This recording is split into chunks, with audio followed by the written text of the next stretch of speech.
from what I gathered and what we've seen on the media, and again, he was in a bomb shelter, and he just like he had to leave the team. Talk a little bit about what you know about that, and maybe what he was able to relay to his friends or via email or whatever, however he was able to communicate. Yeah, so I actually met Maurice in Israel 2 seasons ago. He played here briefly before going to a different country.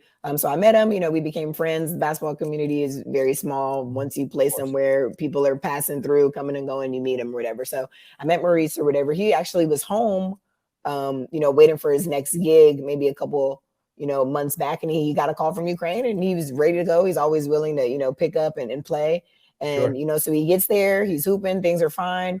And, then we start getting these warnings, that, hey, Russia might, invade, like it's becoming a big deal or whatever. When I talked to him on Instagram, he was saying like, the team kept saying like, no, like nothing's going to happen. Like he was asking like, should I leave? Like the team's like, no, you know how the news is, the situation's overblown and all this kind of stuff. So he actually had the opportunity to leave when things were kind of starting to get serious. And I'm not sure if he heard from the United States that it was time to go, but he definitely asked and thought like, hey, should I leave? And his team was like, no, we want you to stay. We want you to stay. Like, it's not that serious. And then before he can get out of there, it became serious.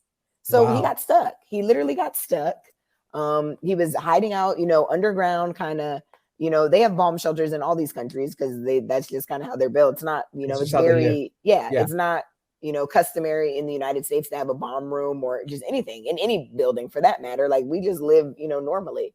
But, even in Israel, every house, they have a bomb room. They have these bomb shelters. So, he was basically kind of hiding out underground, trying to wait an opportunity to get out of there. His family was alerted back home. There's people that are trying to get in touch with him and trying to figure out how to evacuate. And he was stuck. He was stuck for a couple of days while the madness was happening. And fortunately, he was able to get out of there, I think, through Romania. Wow. And get on a plane. But it took several days. And people had already been killed. And, bombs have already gone off. And he said he's sleeping and he's hearing them through the middle of the night. Like, it was just so much unrest. His mom was so upset.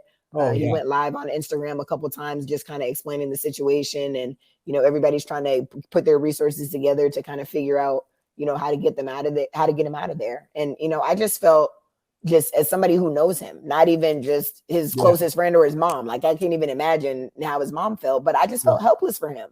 Like, what can I even do? Like, I'm sitting here in my country and I'm watching everything unfold and I know that you're there. So all I could literally do was check in on him. Hey, what's the update? Like, how's it going?